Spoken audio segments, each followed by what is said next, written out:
ونعوذ بالله من شرور أنفسنا ومن سيئات أعمالنا من يهدي الله فلا مضل له ومن يضلله فلا هادي له ونشهد أن لا إله إلا الله وحده لا شريك له وأشهد أن محمدا عبده ورسوله الذي أرسله بالحق بشيرا ونذيرا وداعيا إلى الله بإذنه وسراجا منيرا وقد قال الله تعالى في كلامه المجيد وفرقانه الحميد شكر قلنا أعوذ بالله من الشيطان الرجيم بسم الله الرحمن الرحيم إن الله وملائكته يصلون على النبي يا أيها الذين آمنوا صلوا عليه وسلموا تسليما اللهم صل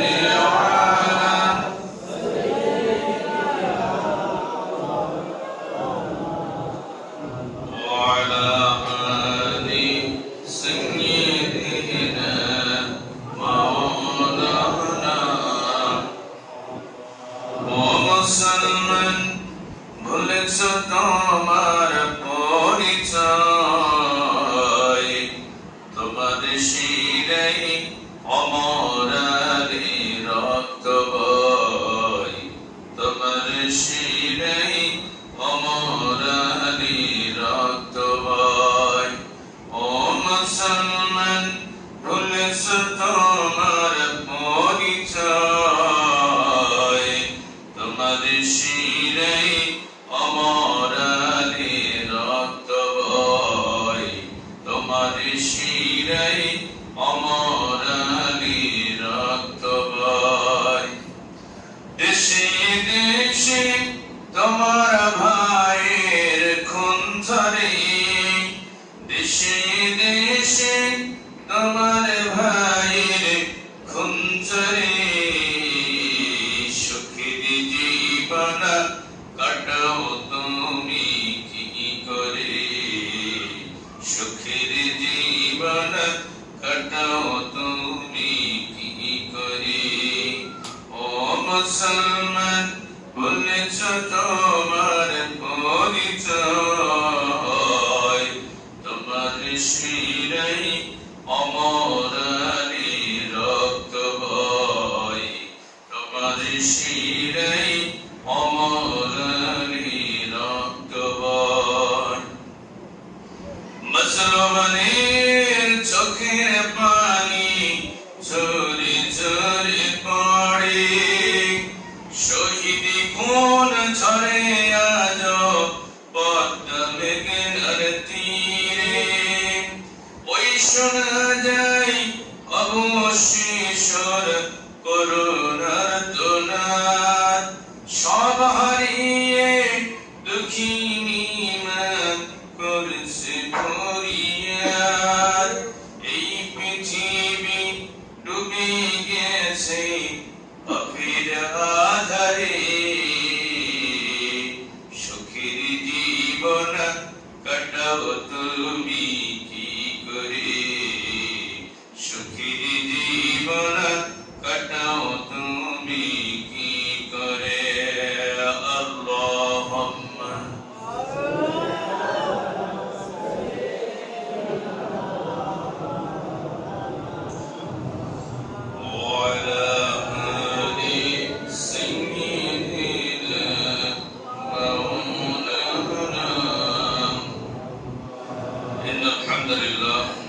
والصلاة والسلام على من لا نبي بعده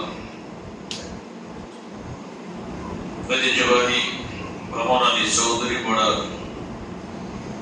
মসজিদের উদ্যোগে আয়োজিত এলাকাবাসীর সার্বিক সহযোগিতায় বাস্তবায়িত আজকের এই মহিমান্বিত সিরাত মাহফিলের প্রিয় ভাই পরিচালক আল্লাহ দ্বীনের জন্য নিবেদিত প্রাণ আল্লাহর একটা গোলাপ আলোচনা থেকে ধন্য করেছেন ইসলামী আন্দোলনের আকাশের এক উজ্জ্বলতম জ্যোতিষ্ক দিন কায়েমের অত্যন্ত প্রহরী লেখক গবেষক ইসলামী চিন্তাবিদ শিক্ষাবিদ মুহতারাম মাওলানা নজরুল ইসলাম খান উপস্থিত উম্মতের শ্রেষ্ঠ সন্তান পথহারা পথ ভোলা মানুষের মুক্তির দিশারি হযরত উলামায়ে কেরাম সামনে ভবিষ্যৎ তাওহীদি জনতার একাংশ মধ্যর অন্তরের অবস্থান রাজা পরম প্রিয় শ্রদ্ধেয় মা এবং বোনেরা প্রিয় এলাকাবাসী সকলকে আবারও সালাম জানাচ্ছি আসসালামু আলাইকুম ওয়া রাহমাতুল্লাহি ওয়া বারাকাতুহু মহান রবের দরবারে নিঃসন্দেহে শ্রদ্ধাবনিত চিত্তে শুকরিয়া আদায় করছি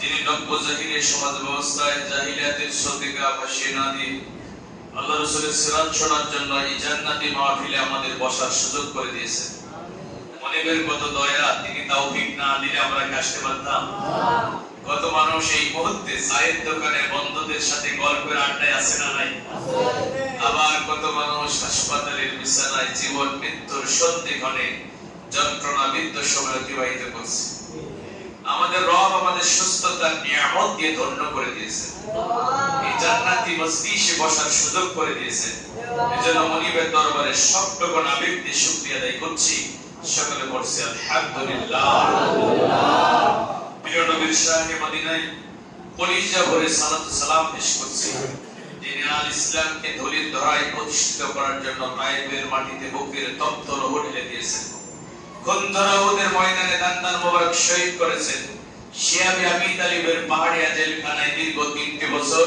কারারুদ্ধবন্দী মানবতার জীবন যাপন করেছেন কাফের বেঈমান মুশরিকদের শত জুলুম নির্যাতনের শিকার হয়েছেন 53 বছর বয়সে জীবনের শেষ পড়ন্ত বিকেলে বাধ্য হয়েছেন মাতৃভূমি থেকে হিজরত করে দূর মদিনায় যেতে আমরা বাংলাদেশের এই প্রান্তর থেকে কলিজার সবটুকুন ভালোবাসা একত্রিত করে রাসূলুল্লাহ শাহে মদিনায় সালাত ও সালাম পেশ করছি সকলে বলছি সাল্লাল্লাহু আলাইহি ওয়াসাল্লাম রোহে শাবাসকে মজলিসে বসতে পেরে আসতে পেরে আপনারা খুশি না বেজার খুশি আমরা সবাই আনন্দিত আমরা সবাই পুলকিত কারণ এই মজলিসে বসার সৌভাগ্য কি সবার হয় না রাসূলুল্লাহর বাড়ির পাশে আবু জাহেলের বাড়ি আল্লাহ রাসূলের শৈশব দেখেছে কৈশোর দেখেছে যৌবন দেখেছে রাসূলুল্লাহর জান্নাতি কণ্ঠে আবু জাহেল কোরআনও শুনেছে আমার ভাইরা বলেন তো আবু জাহেলের ভাগ্যে কি ঈমান জুটেছে না অথচ হাবশী গোলাম বেলাল ইবনে রাবাহ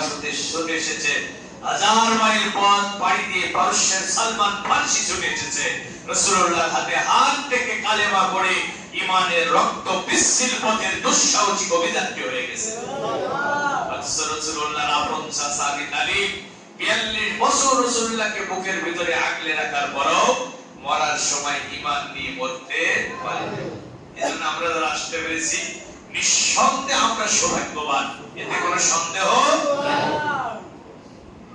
এই মজলিসে বসার ফজিলত গুরুত্ব তাৎপর্য মাহাত্ম্য জনপদের মানুষেরা যদি জানতো এবং বুঝতো একজন মানুষও শরীয়ত সম্মত ওজর ছাড়া বাইরে থাকতে পারত না কারণ এখানে বসার ফজিলত কি রাসূলুল্লাহ পবিত্র জবান মিশ্রিত হাদিস আমি আপনাদের শোনাতে চাই প্রিয় নবী বলেন মা ইসতামা কওমুন আলা যিকরিন ফাতাফাররাকু আনহু যখন জনপদের মানুষেরা জিকিরের মজলিসে একত্রিত হয় জিকিরের মজলিস বলা হয় ওই মজলিসকে যেখানে কোরআনের আলোচনা হয় যেখানে রাসূলের জীবনী আলোচনা হয় ওইটা হলো জিকিরের মজলিস নবীজি বলছেন এমন জিকিরের মজলিসে যখন জনপদের মানুষেরা একত্রিত হয় ফাতাফাররাকু আনহু অথবা মজলিস শেষ করে যখন তারা বিচ্ছিন্ন হয়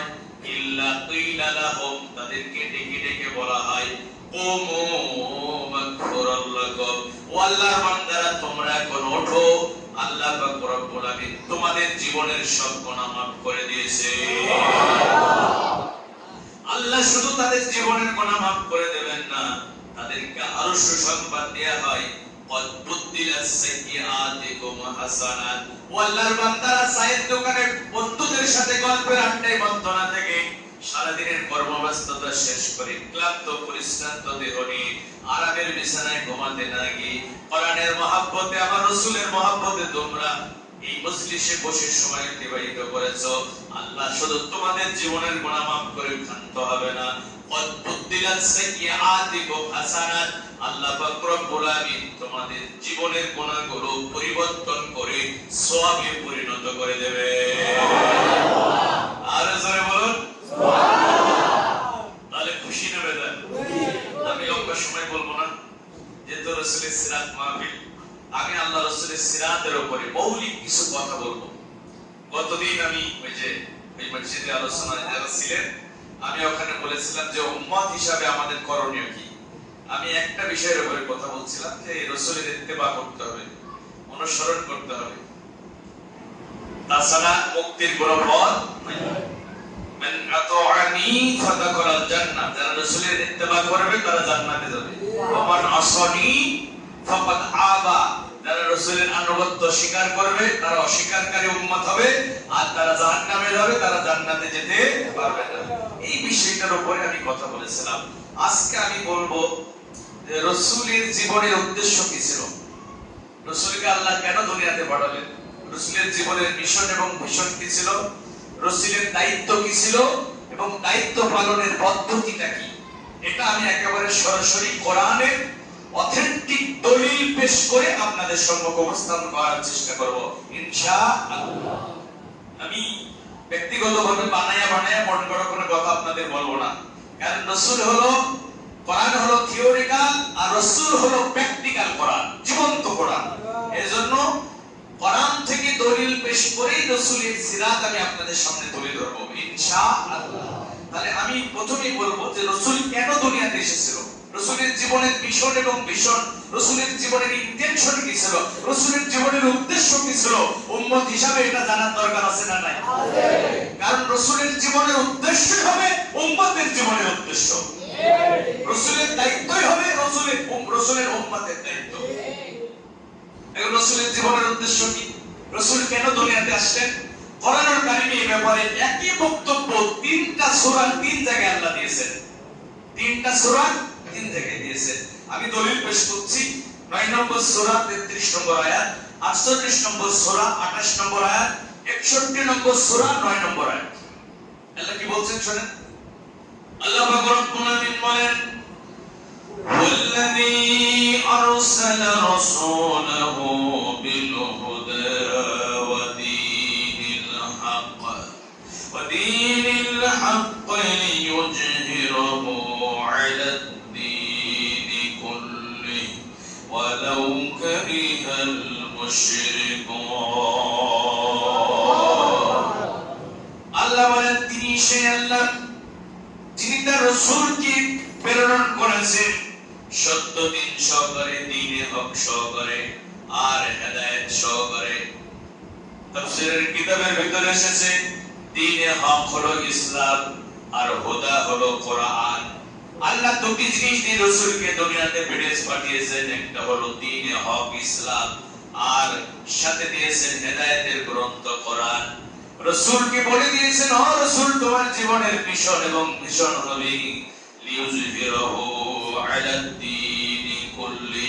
এই দুনিয়াতে যত আদিয়ানে বাতিল আছে, যত বাতিল দ্বীন আছে, যত মানুষের তৈরি করা জীবন ব্যবস্থা আছে, মতবাদ মতদর্শ আছে, সেকুলারিজম, ন্যাশনালিজম, কমিউনিজম, সোশ্যালিজম, মানুষের তৈরি করা যত দিন আছে, যত জীবন ব্যবস্থা আছে, ও নবী তোমার কাজ হলো এগুলো পরিবর্তন করে এগুলোর উপরে তুমি ইসলামী দ্বীনকে বিজয়ী করে দেবে। এটা হলো তোমার জীবনের মিশন এবং ভিশন। ও নবী মুহাম্মদ সাল্লাল্লাহু আলাইহি সাল্লাম কথাগুলো ভালো করে শুনে নাও।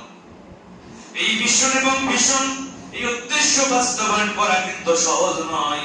এটা বাস্তবায়নের জন্য যখন তুমি কাজ করবে, ওয়ালাউ কারিহাল মুশরিকুন, মুশরিকরা কিন্তু এটা কোনোভাবেই পছন্দ করবে না।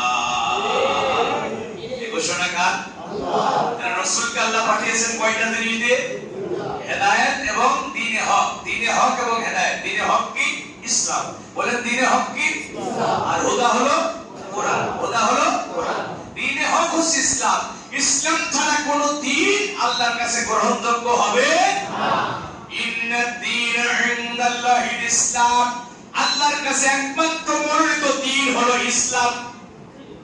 ওয়া মান ইয়াবতাগি গায়রাল ইসলামি দীনান ফালান ইউকবালা মিনহু ওয়া হুয়া ফিল আখিরাতি মিনাল খাসিরিন। ইসলাম ছাড়া অন্য কোন দ্বীন আল্লাহর কাছে গ্রহণযোগ্য হবে না।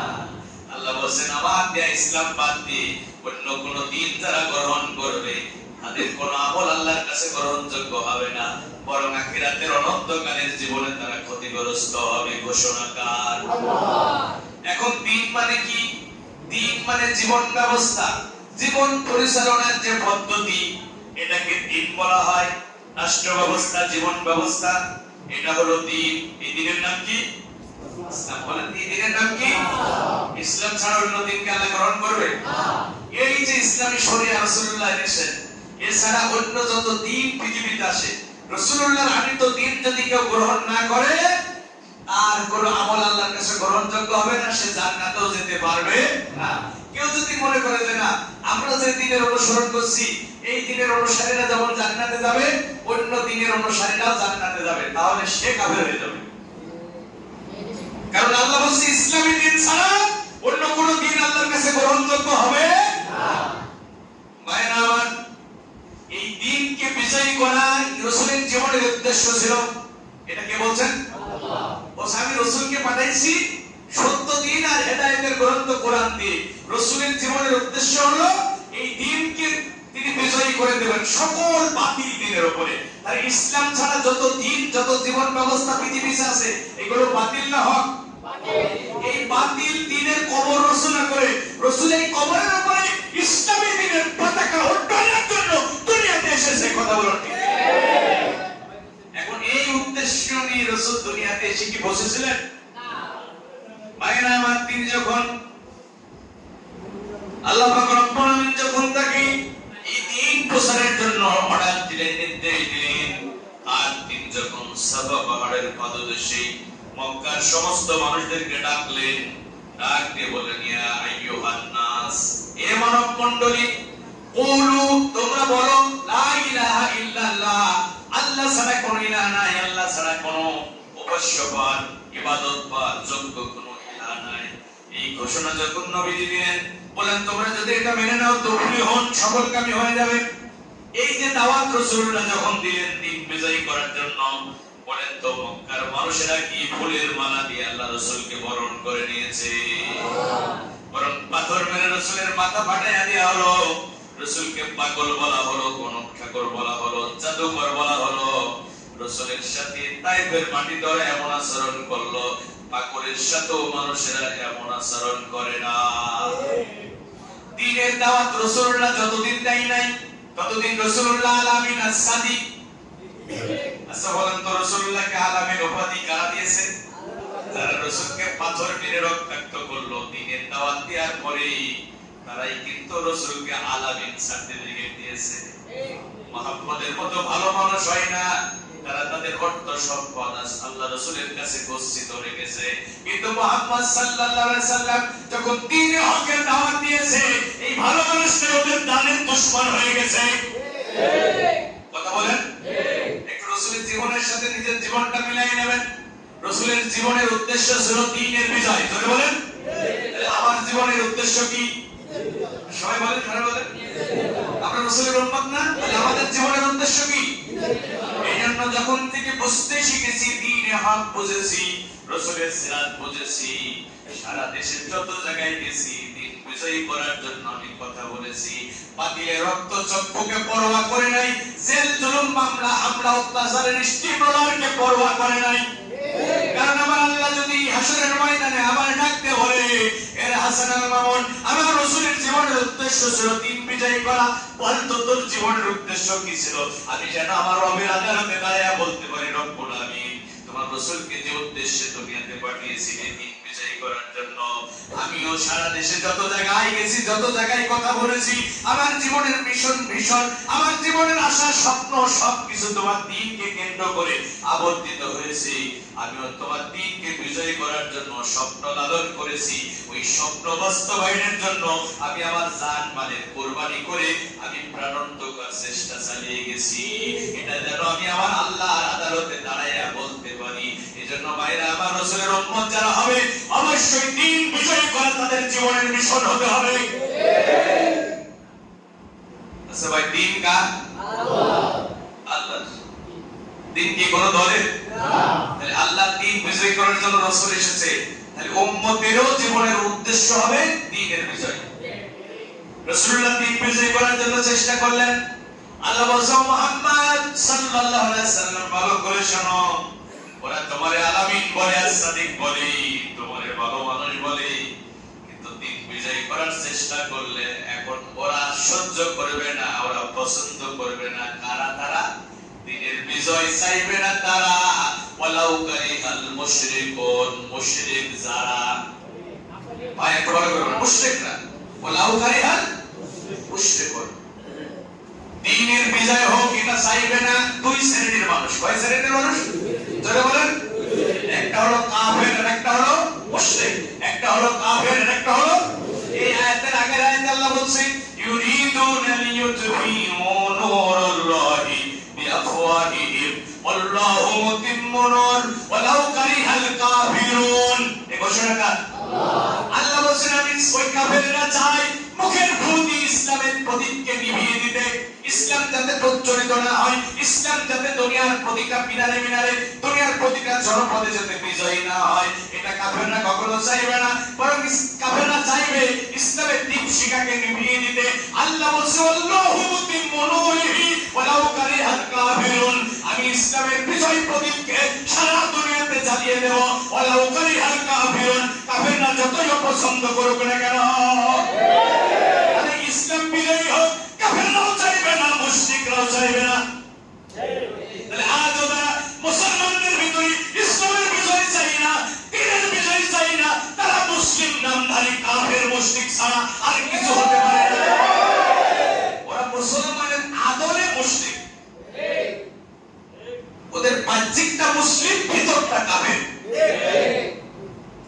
তাহলে দ্বীনের বিজয় চাইবে না কারা কারা? কাফের আর মুশরিক না। জোরে বলেন, কাফের আর, আপনারা চান কিনা? সবাই বলেন। কেউ কি রাগ করছে? আমি কি দলিল ছাড়া কোনো কথা বলেছি? ওয়ালাউ কারিহাল কাফিরুন ওয়ালাউ কারিহাল মুশরিকুন, মুশরিকরাও চাই না ইসলাম বিজয়ী হোক, কাফেররাও চাই না ইসলাম বিজয়ী হোক। এটা আমি বলছি না, আল্লাহ বলছে। আজও যদি কেউ ইসলামের বিজয় না চায়, হতে পারে সে নামাজি, হতে পারে সে রোজাদার, হতে পারে সে হাজী, হতে পারে সে মসজিদের সভাপতি, হতে পারে সে মাদ্রাসার মুহাদ্দিস, কাবার রবের কসম, সে মুসলিম হতে পারে না। এই কথাগুলো সারা দেশে বলতেছি 17-18 বছর ধরে। দ্বীনের বিজয় মুমিনের জীবনের মিশন এবং ভিশন হতে হবে, কারণ রাসূলকে আল্লাহ পাঠিয়েছে দ্বীন বিজয় করার। এখন আল্লাহ বলেন, মুশরিকরা পছন্দ করবে না, কাফেররা পছন্দ করবে না। এখন পছন্দ যদি না হয়, বিরোধিতা শুরু হবে কিনা? রাসূলুল্লাহর বিরোধিতা শুরু হয়ে গেল। আল্লাহ রাসূলের মতো মহামানব দুনিয়াতে কি আর একটা আসবে? তারে শিয়াবে আবি তালিবের জেলখানায় বন্দী করা হলো। ভাইরা আমার, আল্লাহর নবীকে শিয়াবে আবি তালিবে বন্দী করা হয়েছে। জেলখানায় আল্লাহ রাসূলের 3টা বছর কেটেছে। জোরে বলেন, কয় বছর? এখন ভাইরা আমার, আমাদের দেশের জেলখানা আর ওই জেলখানা কি এক? আমাদের দেশের জেলখানায় 100টা মার্ডার করেও যদি কেউ জেলে যায়, বলেন তো তার খাবার কি বন্ধ হয়? সকালবেলা রুটি 1 সিমটে গুড়, দুপুরবেলা ভাত, সন্ধ্যার আগে ভাত পাওয়া যায়। জেলখানার খাবার অত্যন্ত নিম্নমানের, আপনার পছন্দ হয় না। জেলখানার ভিতরে ক্যান্টিন আছে, আপনার স্বজনেরা যদি আপনার পিসিতে টাকা পাঠায় আপনি ভালো ভালো খাবার কিনে খেতে পারবেন। কিন্তু বিশ্বনবী বিশাল আকাশ বিস্তীর্ণ জমিন গ্রহ নক্ষত্র তারকারাজি আল্লাহ পাক রব্বুল আলামিন যে নবীর নাম উৎসর্গ করেছেন, তিনি হ্যাঁ বললে হালাল হয়ে যায়, না বললে হারাম হয়ে যায়। তার চেহারা দেখলে তিন সন্তানগুলো মা হারানোর বেদনা ভুলে যায়, বিধবার স্বামী হারানোর বেদনা ভুলে যায়, ক্ষুধার্ত মানুষের পেটের ক্ষুধার যন্ত্রণা দূর হয়ে যায়। ওই নবী আরামী এবং তার সাথীদেরকে শিয়াবে আবি তালিবে বন্দী করা হয়েছে, অর্থনৈতিক সম্পর্ক ছিন্ন করা হয়েছে। ক্ষুধার যন্ত্রণা সহ্য করতে না পেরে আল্লাহ নবী আর তাওহীদের আন্দোলনের কর্মীরা গাছের লতা পাতা সিপায়া সিপায়া খেয়েছে, মরা পশুর চামড়া পর্যন্ত সিদ্ধ করে খেয়েছে। মায়েরা আমার আপনজনের নাম, প্রত্যেকটা সিরাত গ্রন্থের ভিতরে রাসূলের জীবনের এই মানবতার জীবন কাহিনী প্রত্যেকটা সিরাত গ্রন্থের ভিতরে তুলে ধরা হয়েছে। সিরাত ইবনে হিশাম, সিরাতে সরওয়ারে আলম, সিরাতে সরওয়ারে আলম আরাহিকুল মাকতুম, মানবতার বন্ধু মুহাম্মদুর রাসূলুল্লাহ সাল্লাল্লাহু আলাইহি সাল্লাম। পৃথিবীর সব সিরাত গ্রন্থের ভিতরে আল্লাহ রাসূলের জীবনের এই রাসূলের জীবনের এই ঘটনা তুলে ধরা হয়েছে। ভাইরা আমার, আল্লাহর নবীর মহিলা সাহাবীরা রাসূলুল্লাহর কাছে এসে বলেছে, ইয়া রাসূলুল্লাহ হাবিবাল্লাহ, আমরা তো প্রাপ্তবয়স্ক মানুষ, ক্ষুধার যন্ত্রণা সহ্য করতে পারি, কিন্তু খাবার খেতে না পেয়ে আমাদের স্তনের দুধগুলো শুকিয়ে গেছে, আমাদের বাচ্চাগুলো মৃত্যুর মুখোমুখি। ইয়া রাসূলুল্লাহ হাবিবাল্লাহ, আমাদের খাবারের প্রয়োজন নাই, আমাদের বাচ্চাগুলোর বাঁচার একটা রাস্তা বলে দিন। আল্লাহর নবী বলেছে, আমার সাহাবীরা, ওই যে বাবলা গাছের লতা পাতা দেখা যায়, এগুলো চিবায়া চিবায়া রস তৈরি করে তোমাদের বাচ্চাদের মুখে দাও। বাবলা গাছের কাঁটাযুক্ত পাতা চিবাতে গিয়ে সাহাবীদের ঠোঁটে কাঁটা বিদ্ধ হয়েছে, জিহ্বায় কাঁটা বিদ্ধ হয়েছে। আল্লাহর নবী সাহাবীদের আত্মনাদে শিয়াবে আবি তালিবের আকাশ বাতাস প্রকম্পিত হয়েছে। ভাইরা আমার, আল্লাহর নবী তিনি তাওহীদের নিশান বর্দান দিন বিজয় করার কাজ করতে গিয়ে তাকে এত কষ্ট এত যাতনা সহ্য করা লেগেছে। কথা বলুন ঠিক কি না? তিনি যদি শুধু খানায় খাবার মধ্যে বসে বসে সকাল সন্ধ্যা জিকির করতেন, মক্কার মানুষেরা কি রাসূলুল্লাহর সাথে এমন দুশমনি করতেন? তিনি বললেন লা ইলাহা ইল্লাল্লাহ, তখন তাদের মাথা খারাপ হয়ে গেল। লা ইলাহা ইল্লাল্লাহর মধ্যে কি এমন ম্যাগনেট পাওয়ার ছিল এটা বলার সাথে সাথে আবু জাহেল বরদাস্ত করতে পারলো না, পাথর মেরে রাসূলুল্লাহর মাথা ফাটিয়ে দিল। এর মানে মক্কার কাফিররা লা ইলাহা ইল্লাল্লাহর অর্থ বুঝেছিল। তো কপাল পোড়া বাংলাদেশের মুসলমানেরা সকাল সন্ধ্যা লা ইলাহা ইল্লাল্লাহ জিকির করে, কিন্তু এর অর্থ তারা বোঝে না। লা ইলাহা ইল্লাল্লাহ মানে এক আল্লাহ ছাড়া আর কারো গোলামি করা চলবে না, ইবাদত পাওয়ার একমাত্র হকদার কে? আল্লাহ। তো চিন্তা করলো, লা ইলাহা ইল্লাল্লাহ মেনে নিলে আমাদের লাত মানাত উজ্জা এগুলো তো বাদ দেয়া লাগে। কথা বলেন ঠিক কি না? ভাইরা আমার, একান্ত করে বন্ধুরের আমার খুব ভালো করে শুনেন। এরপরে রাসূলুল্লাহকে ওরা পাথর মেরেছে তাইফের বাড়িতে। মক্কার মানুষেরা দাওয়াত কবুল করলো না। রাসূলুল্লাহ যায়েদকে সাথে নিয়ে মক্কায় গেলেন, তাইফে গেলেন, মামার বাড়ি। চিন্তা করলেন আমার মামার দেশের মানুষেরা হয়তো আমার দাওয়াত কবুল করবে। সেখানে গিয়ে তিনি আরো কঠিন পরীক্ষার সম্মুখীন হলেন। রাসূলুল্লাহকে পাথর মেরে রক্তাক্ত করা হয়েছে। আল্লাহ রাসূলের প্রিয়তমা স্ত্রী উম্মাহাতুল মুমিনিন হযরত উম্মে সালমা রাদিয়াল্লাহু তাআলা আনহা তিনি বলেন, হুজুর একদিন আমার রোডের উপরে মাথা রেখে আরাম করতেছিলেন, আমি হুজুরের গায়ে তেল মালিশ করে দিতেছিলাম। আমি নজর করে দেখলাম আল্লাহর নবীর শরীরে ছোট ছোট কালো কালো দাগ।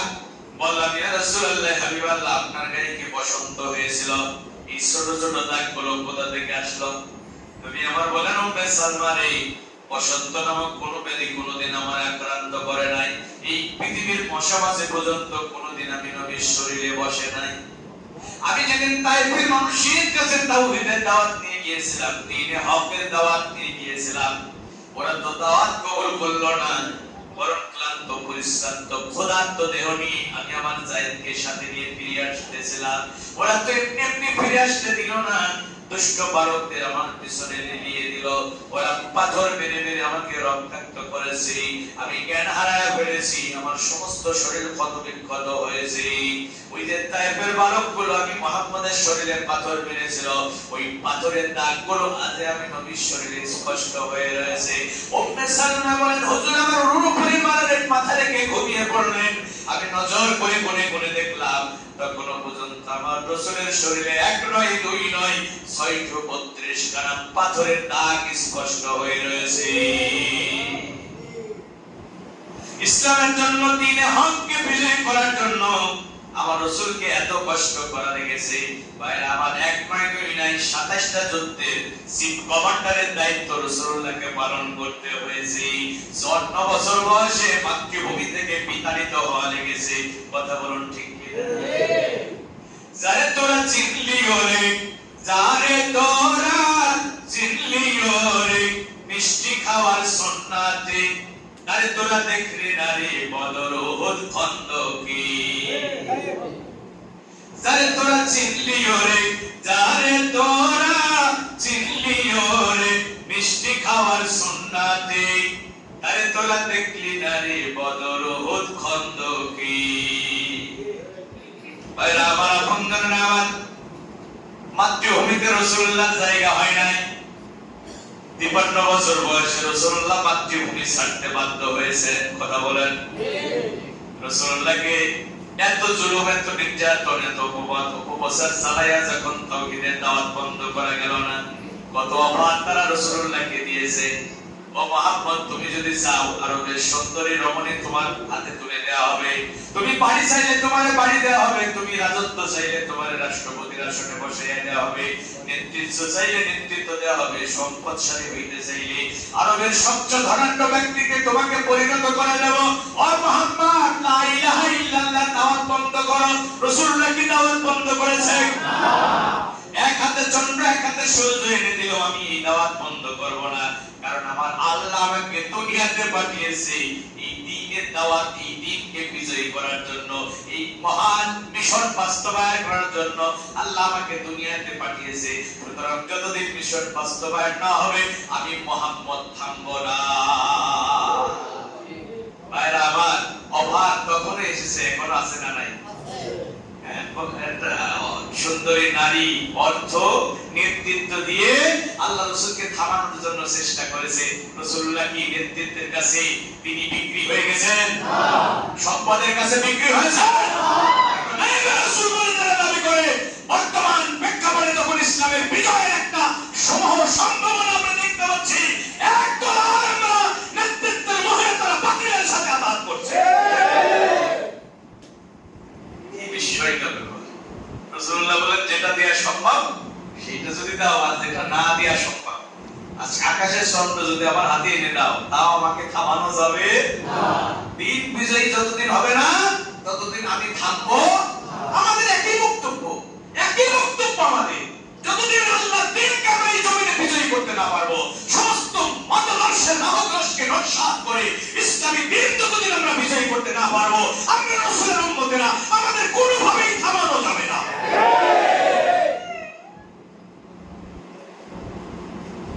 ভাইরা আমার, কথাগুলো খুব হৃদয়কে বোঝার চেষ্টা করুন। আল্লাহ রাসূলকে থামানো গেল না, তখন তারা কি করলো? দারুল নাদওয়ার মন্ত্রী পরিষদের মিটিং এ বৈঠক করে সিদ্ধান্ত নিল রাসূলুল্লাহকে হত্যা করা হবে। আল্লাহু আকবার! এত ভালো মানুষ, তাকে হত্যা করা হবে। এখন আপনি যদি, অপরাধটা কি? রাসূল দ্বীনের বিজয় চাইছে। কি চাইছে? দ্বীনের বিজয় চাইছে, রাসূলকে হত্যা করা হবে। এখন আপনি যদি দ্বীনের বিজয় চান, আপনারে কি ফুলের মালা দিয়ে বরণ করে নেবে? তাহলে আপনাকেও হত্যা করার ষড়যন্ত্র হবে, বিভিন্ন ভাবে আপনার বিরুদ্ধে অপবাদ অপপ্রচার চালানো হবে। এটাই হচ্ছে দ্বীনে হক। দ্বীনে হককে বিজয়ী যারা ধারণ করবে, যারা লালন করবে, অবশ্যই তাদের বাধার সম্মুখীন হতেই হবে। আমি ব্যক্তিগতভাবে কোরআন পড়ে যতটুকু বুঝেছি, শয়তান অনেকগুলো পথ থাকবে, সব পথে শয়তান বাধা দেবে না। শয়তান বাধা দেবে একটা পথে। কয়টা পথে? শয়তান কিন্তু জান্নাতের দরজায় দাঁড়িয়ে কথা বলছে যে আল্লাহ আমি কসম করে বলছি একটা পথে আমি এবং আমার বাহিনী দ্বারা বাধা দেব। কয়টা পথে? ফাবিমা আগওয়াইতানি লা তুদান্না লাহুম সিরাতাল মুস্তাকিম, যেটা সিরাতে মুস্তাকিমের পথ, যেটা দ্বীনে হকের পথ, ওই পথটা শয়তান এবং তার বাহিনী বাধা দেবে আর বাকি পথগুলো উন্মুক্ত করে দেবে। তাহলে শয়তানের আক্রমণ আসবে দ্বীনে হকের পথে। কোন পথে বলেন ভাই? দ্বীনে হকের পথে চলতে গেলে বাধা আসবে, এটাই স্বাভাবিক। আর বাধা পেয়ে কি রাসূলের উম্মতেরা ভয় পেয়ে দূরে সরে যাবে? যত বাধা আসবে আমাদের ঈমান তত মজবুত হবে। যত বাধা আসবে আমরা ধরে নেব যে আমরা হকের পথে আছি। ইমাম ইবনে তাইমিয়া রাহিমাহুল্লাহ তিনি বলছেন কোন যুগে যদি তুমি সঠিক ইসলামী দল চিনতে চাও তাহলে তুমি খুঁজে নেবা ওই সময়কার ইসলাম বিরোধীরা কোন দলটার উপরে বেশি নির্যাতন করছে, ওইটাকে তুমি ধরে নেবা যে সঠিক ইসলামী দল। তাহলে দ্বীনে হকের পথে শয়তানের বাধা আসবে, এটা আমার কথা না আল্লাহর কথা। দ্বীনে হকের পথ কখনো ফুল বিছানো হবে, এটা বন্ধুর হবে, কণ্ঠকাকীর্ণময় হবে, এটা দুর্গম হবে, এটা বাধার বিন্যাসলে ভরা হবে।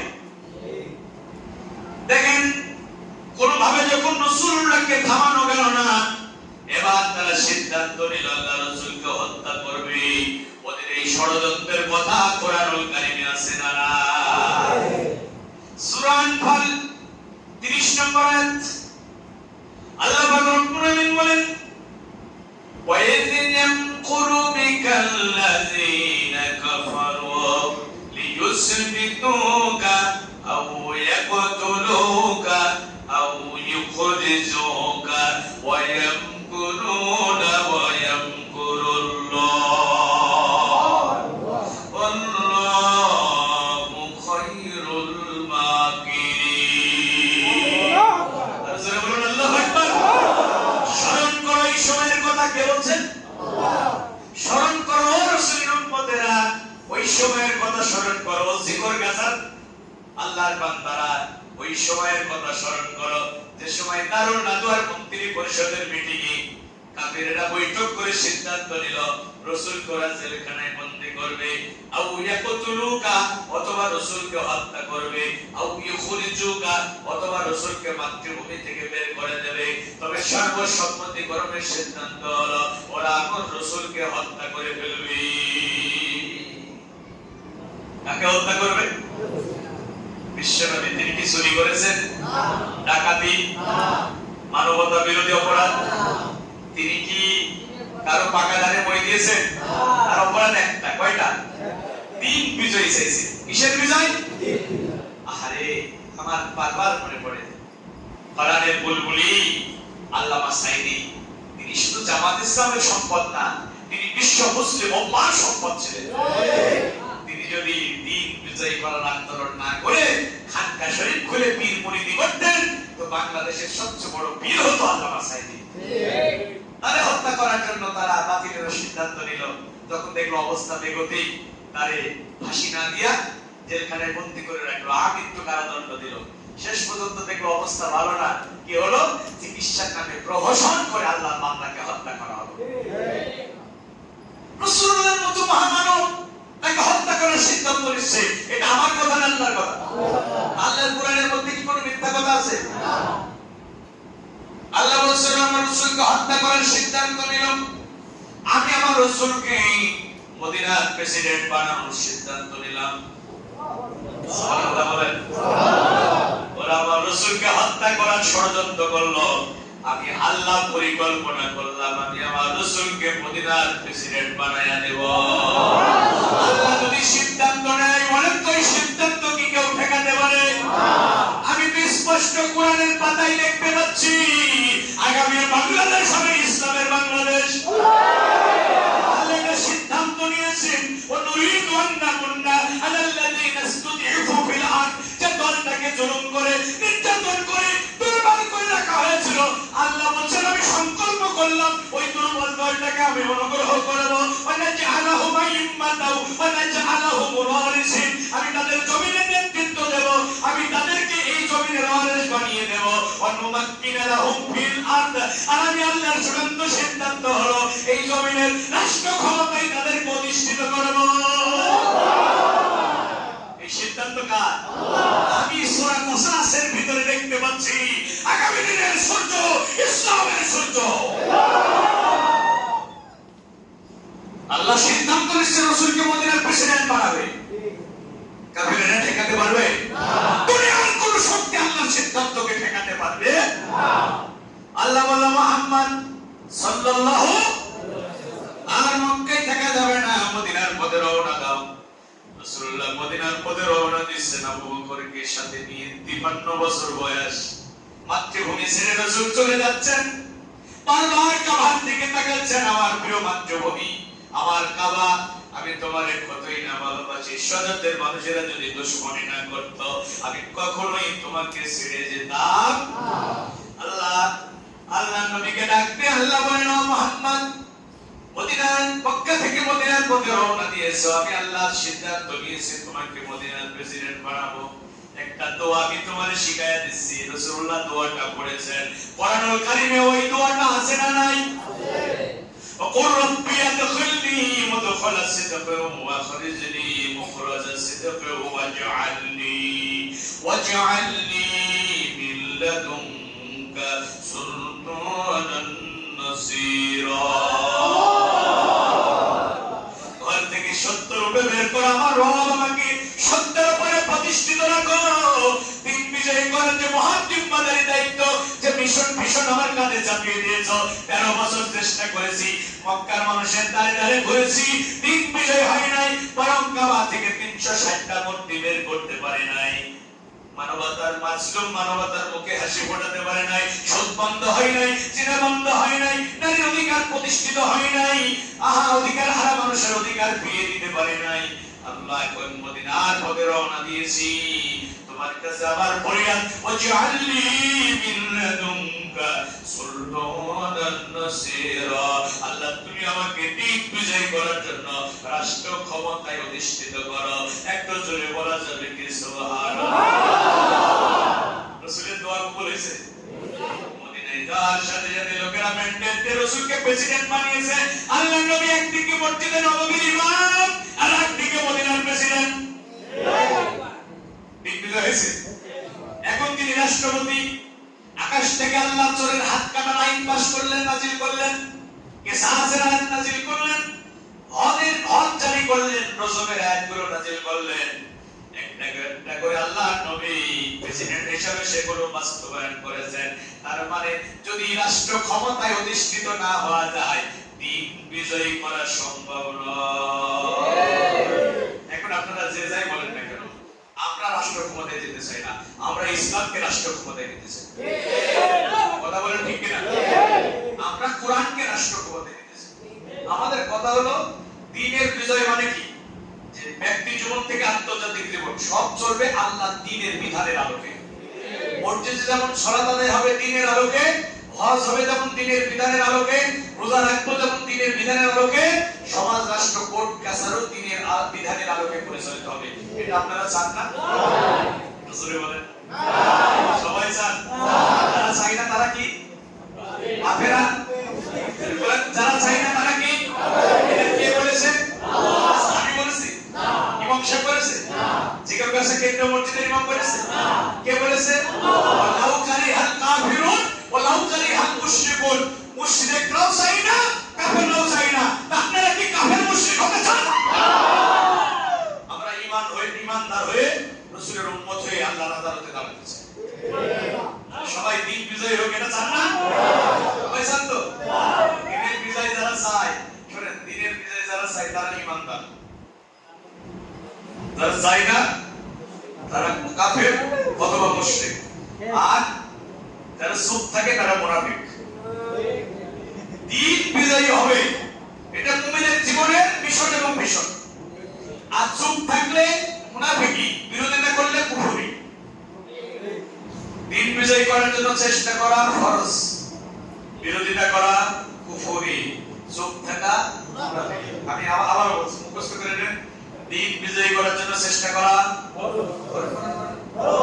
দিন বিজয় করার করার জন্য চেষ্টা করা, চুপ থাকা আর বিরোধিতা করা। কুফরি করলে কি হয়? কুফরি করলে কি হয়?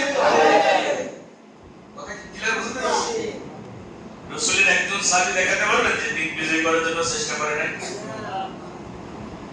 রাসূলের সব সাহাবীরা কোরআনের হাফেজ ছিল না, রাসূলের সব সাহাবীরা মুহাদ্দিস ছিল না, মুফাসসির ছিল না, দ্বীনের ফকিহ আলেম ছিল না।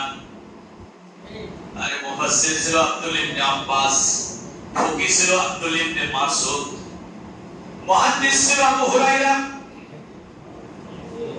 কিন্তু মায়নামা রাসূলের প্রত্যেকটা সাহাবী ছিল দ্বীনের মুজাহিদ। রাসূলের একজন সাহাবী দেখাতে পারবেন না যে তারা দ্বীনের মুজাহিদ ছিল না। আমার ভাইরা, আব্দুল ইবনে উম্মে মাকতুম রাদিয়াল্লাহু তাআলা আনহু তিনি অন্ধ মানুষ, কোরআনের হাফেজ ছিলেন। সুবহানাল্লাহ বলেন। রাসূলুল্লাহ যখন জিহাদের ময়দানে যেতেন, আব্দুল ইবনে উম্মে মাকতুমকে মসজিদে নববীর ইমামতির দায়িত্ব দিয়ে যেতেন। তিনি কাদিসিয়ার যুদ্ধের প্রাক্কালে হযরত ওমর ফারুক রাদিয়াল্লাহু তাআলা আনহুর কাছে গিয়ে বলছেন, খলিফাতুল মুসলিমিন আমিরুল মুমিনিন, আমার কত সাথী আল্লাহ দ্বীনের জন্য জিহাদের ময়দানে গিয়ে জীবন কুরবানি করেছে, শাহাদাতের নজরানা পেশ করেছে, জান্নাতের পাখি হয়ে তারা উড়ে বেড়াচ্ছে। আমি অন্ধ মানুষ, রাসূলুল্লাহ আমাকে সাথে নেয় নাই, তিনি মসজিদে নববীর ইমামতির দায়িত্ব দিয়ে গেছেন আমাকে। খলিফাতুল মুসলিমিন আমিরুল মুমিনিন, আমার মনের বড় আশা, আমার মনের বড় সাধ, আমি মুজাহিদদের সাথে কাদিসিয়ার ময়দানে যেতে চাই। হযরত ওমর ডাক দিয়ে বলে, আব্দুল্লাহ তুমি অন্ধ মানুষ, চোখে দেখো না? জিহাদের ময়দান তো খেলার মাঠ না, ক্রীড়া কৌতুকের মাঠ না। তুমি তো ঘোড়ার পিঠে চড়তে পারবা না, ঢাল ধরতে পারবা না, তীর চালাতে পারবা না, বর্ষা নিক্ষেপ করতে পারবা না। জিহাদের ময়দানে তোমার কাজটা কি? আব্দুল ইবনে উম্মে মাকতুম বলছেন, খলিফাতুল মুসলিমিন, আপনার প্রশ্নের উত্তর আমি রেডি করে রেখেছি। আমি জানি আমি অন্ধ মানুষ, ঘোড়ার পিঠে চড়তে পারবো না, ঢাল ধরতে পারবো না, তীর চালাতে পারবো না। কিন্তু খলিফাতুল মুসলিমিন, আপনি ইসলামের ঝান্ডা আমার হাতে দিয়ে দেবেন। কথা দিলাম, খলিফা চোখের পলক যতক্ষণ পড়বে, আমার জীবন স্পন্দন যতক্ষণ থাকবে, আমি ইসলামের ঝান্ডা মাটিতে পড়তে দেব না। আমি তো অন্ধ মানুষ, পালিয়ে যেতে পারবো না। যতক্ষণ আমার জীবন স্পন্দন থাকবে, আমি কালেমার ঝান্ডা আকাশের দিকে উঁচু করে রাখবো। হযরত ওমর কাছে এত বিনয় তিনি করলেন, তিনি তাকে ফেরাতে পারলেন না। ইসলামের ঝান্ডা তার হাতে তুলে দিলেন। কাদিসিয়ার ময়দানে রোমানদের বিরুদ্ধে 3 দিনের রক্তক্ষয়ী সংঘর্ষ হলো। 3 দিনের মাথায় মুসলমানদের বিজয় হয়ে গেল। জিহাদের ময়দানের সেনাপতি রণাঙ্গন ঘুরে ঘুরে দেখছেন, যারা শহীদ হয়েছেন তাদের লাশগুলো আলাদা করে দাফনের ব্যবস্থা করছেন। আহত মুজাহিদদের খুঁজে খুঁজে বের করে চিকিৎসার ব্যবস্থা করছেন। খুঁজতে খুঁজতে দেখা গেল রাসূলের জলিলুল কদর সাহাবী, কোরআনের হাফেজ, ইসলামের চিন্তাবিদ, মানতে মুজাহিদ, তাওহীদের নিশান পড়তেন আব্দুল ইবনে উম্মে মাকতুম রাদিয়াল্লাহু তাআলা আনহু। তিনি কালেমার ঝান্ডা বুকের সাথে জড়ায়া ধরে পড়ে আছে। ঘোড়ার আঘাতে তার সমস্ত শরীর ক্ষতবিক্ষত হয়ে গেছে। তলোয়ারের আঘাতে, বর্ষার আঘাতে, তীরের আঘাতে সমস্ত শরীর ক্ষতবিক্ষত হয়ে গেছে। তখনও পর্যন্ত আব্দুল ইবনে উম্মে মাকতুম ইসলামের ঝান্ডা বুকের সাথে জড়ায়া ধরে পড়ে আছে। কি চেতনা আমাদের ইসলামের ব্যাপারে! আর এখন আমাদের চোখের সামনে কোরআনের বাণী এভাবে নির্ভীকে গুমরে গুমরে কাঁদে। রাসূলের আদর্শ পদতলিত হয়। 16 কোটি 18 কোটি মুসলমানের ঘাড়ের উপরে কুফরি মতবাদ জগত্তর পাথরের মতো চাপিয়ে দিয়ে আমাদের ঈমানের শিকড় কেটে দেওয়া হচ্ছে। আমাদের হৃদয়ে এতটুকু রক্তক্ষরণ হয় না। আমরা কেমন মুসলমান? তাহলে দিন বিজয়ী করা হচ্ছে রাসূলের জীবনের উদ্দেশ্য। তাহলে আমাদের জীবনের উদ্দেশ্য কি? দিন যতদিন বিজয়ী না হবে আমরা কি থামবো? আমরা চেষ্টা চালাবো ভাই, ইনশাআল্লাহ। চেষ্টা চালাবো। আমরা এই চেষ্টা করতে গিয়ে বিজয়ী হলাম না পরাজিত হলাম, এটা দেখার দায়িত্ব আমাদের না। আমাদের দায়িত্ব চেষ্টা করা। বিজয় দেওয়ার মালিক কে? আল্লাহ। বিজয়ী হলো পুরস্কার, না হলো হাতি মূল্য লাখ টাকা বাঁচলেও, সুবহানাল্লাহ বলবেন না? হাতি মূল্য লাখ টাকা। ইসলামের জন্য যারা কাজ করে তাদের কোনো হারানোর কিছুই নাই। তারা বিজয়ী হলো পুরস্কার, পরাজিত হলো পুরস্কার। 100 বছরে যদি ইসলাম বিজয়ী না হয় আমাদের কোনো যায় আসে না। আমরা চেষ্টা করেছি, আল্লাহ এটাই দেখবেন। চেষ্টা করলে আল্লাহ যে ক্ষমা করবে এটা আল্লাহর ওয়াদা। চেষ্টা করলে তাদের ক্ষমা করবে, এটা কোরআনে আছে না নাই? আছে। ইয়াগফির লাকুম যুনুবাকুম, জান দাও মান দাও, আমার জমিনে আমার দিন বিজয়ী করার জন্য চেষ্টা করো। আমি আল্লাহ ওয়াদা করলাম যদি চেষ্টা করো, ইয়াগফির লাকুম যুনুবাকুম, আমি আল্লাহ তোমাদের জীবনের সব গুনাহ মাফ করে দেব। ওয়াদা কার? ভাই আল্লাহর ওয়াদা কি মিথ্যা হতে পারে? আল্লাহ বলেছে জীবনের গুনাহ মাফ করে দেব। কাদের জীবনের গুনাহ মাফ করবে? যারা দিন বিজয়ী করার জন্য চেষ্টা করবে। কে বলছেন? আল্লাহ। ইসলামকে বিজয়ী করার জন্য যারা চেষ্টা করবে আল্লাহ তাদের জীবনের গুনাহ মাফ করে দেবে। এই ওয়াদা কার? আল্লাহ। আল্লাহ বলছে শুধু জীবনের গুনাহ মাফ করব না, ওয়াইদুখিলুকুম জান্নাতিন তাজরি মিন তাহতিহাল আনহার ওয়া মাসাকিন তাইয়্যিবাতান ফি জান্নাতিন আদন। আমি আল্লাহ শুধু তোমাদের জীবনের গুনাহ মাফ করব না, তোমাদের এমন জান্নাত দান করব যে জান্নাতের নিচ দিয়ে ঝর্ণা দ্বারা প্রবাহিত হয়ে গেছে। একটু জোরে বলা যাবে কি সুবহানাল্লাহ? এখানে আল্লাহর নবী একটা জানাজায় শামিল হলেন। মিশকাতুল মাসাবির ভিতরে হাদিসটা এসেছে। সাহাবীরা বলছেন হে রাসূলুল্লাহ, হাবিবাল্লাহ, লোকটা খুব খারাপ মানুষ, আপনার জানাজা পড়া উচিত হবে? আল্লাহর নবী বললেন আমার সাহাবীরা, লোকটা জীবনে একটা ভালো কাজ করেছে এমন গ্যারান্টি কি তোমরা কেউ দিতে পারবা? এমন সার্টিফিকেট কি তোমরা কেউ দিতে পারবা? একজন দাঁড়িয়ে গেলেন, বললেন ইয়া রাসূলুল্লাহ, হাবিবাল্লাহ, আমরা একদিন জিহাদের ময়দান থেকে ফিরতেছিলাম। কোথা থেকে? পথমধ্যে আমাদের রাত হয়ে গেল, আমরা মুজাহিদরা একটা জায়গায় তাবু স্থাপন করলাম। এই মৃত ব্যক্তি সারা রাত ঢাল তলোয়ার নিয়ে আল্লাহ দ্বীনের মুজাহিদদের তাবু পাহারা দিয়েছে। নবীজি বললেন অবশ্যই অবশ্যই আমি জানাজার নামাজ ইমামতি করব। আল্লাহর নবী জানাজার নামাজ ইমামতি করলেন, নিজ হাতে লাশটা কবরে শায়িত করে দিলেন, আর কবরের পাশে দাঁড়িয়ে বললেন ওয়াকালা আসহাবুকা ইয়াজুন্নুনা ইন্নাকা মিন আহলিন নার। এই কবরে শায়িত ব্যক্তি তোমার সঙ্গী সাথীরা বলতেছে তুমি খুবই খারাপ মানুষ, তারা ধারণা করছে তুমি জাহান্নামী। কিন্তু আমি নবী মুহাম্মদ সাল্লাল্লাহু আলাইহি সাল্লাম এমন কথা বলছি না, বরং আমি বিশ্ব নবী সাক্ষী দিচ্ছি ওয়া আনা আশহাদু আন্নাকা ইন্নাকা মিন আহলিল জান্নাহ, বরং আমি বিশ্ব নবী সাক্ষী দিচ্ছি তুমি নিখাত আল্লাহর জান্নাতি। আর জোরে বলুন রাসূলুল্লাহ যাকে জান্নাতি বলেছে, বলেন তো ভাই আমার দ্বারা কি জাহান্নামী হতে পারে? এজন্য আমাদের নিত্য শপথ নিতে হবে, জীবন খোঁজার পথে রেখেছি বাজি, হয়তো শহীদ হব নয়তো গাজী। দিন যতদিন বিজয়ী না হবে আমরা থামবো না। ওই দিন বিজয়ী করে ইসলামের ধ্যান রক্ষণ করে আমরা দুনিয়া থেকে বিদায় নেব, অথবা এই দিন বিজয়ী করার কাজ করতে গিয়ে আমাদের জীবন উৎসর্গ করব। আমাদের বুকের রক্ত দিয়ে এই জমিনে আমরা ইসলামী খেলাফতের ফাউন্ডেশন তৈরি করে যাব। বাতিলের কাছে 1 ইঞ্চি জমিন আমরা ছেড়ে দেব না। আমাদের রাসূল থামে নাই। আমার প্রিয় নবী আমার আদর্শ, তিনি আমার স্বপ্ন, তিনি আমার আবেগ, তিনি আমার ভালোবাসা, তিনি থামেন নাই। তাকে কাফেররা জুলুম করে নির্যাতন করে থামাতে পারে নাই, আমাদেরকেও থামানো যাবে না। সবাই একমত? এটা আমি কোরআন থেকে দলিল দিয়ে বললাম। একটা সূরায় বলেন আল্লাহ 3 সূরায় 3 জায়গায় বলেছে। তাহলে গুরুত্ব বেশি না কম? বেশি। রাসূলের জীবনের উদ্দেশ্য ছিল দিন বিজয় করা। এবার আসেন রাসূলের দায়িত্ব কি ছিল?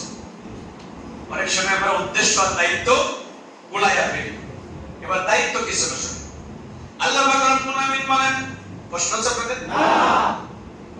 ওয়ালাকাদ বা'আসনা ফি কুল্লি উম্মাতির রাসূলা আন ই'বুদুল্লাহা ওয়াজতানিবুত তাগুত। প্রত্যেকটা জাতির জন্য আমি রাসূল পাঠিয়েছি। কে বলছেন? আল্লাহ। জোরে বলেন আল্লাহ। রাসূলের দায়িত্ব হলো মানুষদেরকে তাগুতের গোলামির জিনজির থেকে বের করে এনে আল্লাহর গোলামে পরিণত করা। রাসূলের দায়িত্ব কি? মানুষকে আল্লাহর গোলাম বানানো। কার গোলাম বানানো? জোরে বলেন জোরে বলেন মানুষকে সৃষ্টি করা হয়েছে শুধু তার গোলামি করার জন্য। কার গোলামি? আল্লাহ। রাসূলের দায়িত্ব হলো তার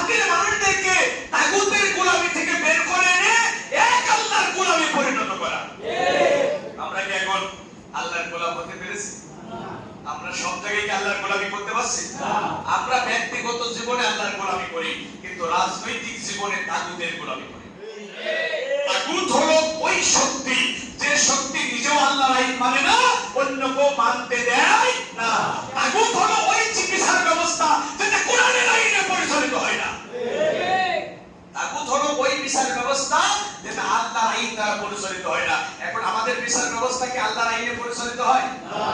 আলাম তারা ইলাল্লাযীনা ইয়াজউমুনা আন্নাহুম আমানু বিমা উনজিলা ইলাইকা ওয়া মা উনজিলা মিন ক্বাবলিক ইউরিদুনা আন ইয়াতাহাকামু ইলাত তাগুতি ওয়া ক্বাদ উমিরু আন ইয়াকফুরু বি। জোরে বলুন আল্লাহু আকবার। নবী মুহাম্মদ সাল্লাল্লাহু আলাইহি সাল্লাম ওই মানুষগুলোকে কি আপনি দেখেন নাই যারা আপনার কাছে এসে বলে আমরা কোরআনের প্রতি ঈমান এনেছি, তাওরাত জাবর ইনজিল কিতাবের প্রতি ঈমান এনেছি, আমরা তো খাঁটি ঈমানদার, কিন্তু মুহাম্মদ ওদেরকে যখন আমার আইন দিয়ে বিচার ফয়সালা করার কথা বলা হয়, ইউরিদুনা আয়াতাহাকামু ইলা তাগুত, ওরা তখন কোরআনের আইন বাদ দিয়ে তাগুতের আইনের কাছে মাথা নত করে দেয়। এখন মুসলমান আজও আমাদের সমাজে আছে না? এই মুসলমান কার আইন চাইবে? আল্লাহ। জয় বলেন, কার আইন চাইবে? এখন আমরা ব্যক্তিগত জীবনে আল্লাহর আইন মেনে চলছি, সমাজ রাষ্ট্র কোর্ট কাছারি থেকে আর আল্লাহর আইন মানছি না। ওখানে গোলামি হচ্ছে তাগুতের, ব্রিটেন আমেরিকার গোলামি হচ্ছে। কথা বলুন ঠিক কিনা? আচ্ছা বলেন তো, কোন মানুষ কি আদালতে কি আল্লাহর গোলামি করতে পারছে? সেখানে কি আল্লাহর আইন আছে? সেখানে তাগুতের আইন। তাহলে ওখানে গোলামি হচ্ছে কার? তাগুতের গোলামি হচ্ছে। এজন্য আমি বলি, বাংলাদেশের অধিকাংশ মুসলমান ব্যক্তিগত জীবনে মুসলিম, কিন্তু রাজনৈতিক জীবনে কাফের। সব জায়গায় গোলামি হবে কার? আল্লাহ। আচ্ছা ভাই, একটা কলমের হেডের ভিতরে কি দুইটা কলম থাকতে পারে? একটা মোবাইলের ক্যাসেটের ভিতরে কি দুইটা মোবাইল থাকতে পারে? একজন স্ত্রী কি দুইজন স্বামীকে খুশি করতে পারে? একটা মোবাইলের ক্যাসেটের ভিতরে দুইটা মোবাইল যেমন থাকতে পারে না, একটা কলমের হেডের ভিতরে দুইটা কলম যেমন থাকতে পারে না, একজন মুসলমান এক আল্লাহ ছাড়া আর কারো গোলামি করতে পারে না। আমরা চাই যে জাতির মানুষেরা সবাই আল্লাহর গোলাম হয়ে যাক। কার গোলাম? আল্লাহর গোলাম হলে লাভ হবে না কোথায় হবে? ফাদখুলি ফি ইবাদি ওয়াদখুলি জান্নাতি। আল্লাহর গোলাম হবে, আল্লাহ তাদেরকে ডেকে ডেকে জান্নাতে বাড়ায়া দেবে। আর জোরে বলুন সুবহানাল্লাহ। মানে গোলামি এক জায়গায় না সব জায়গায়? রাসূলের দায়িত্ব ছিল জাতির মানুষকে আল্লাহর গোলামে পরিণত করা।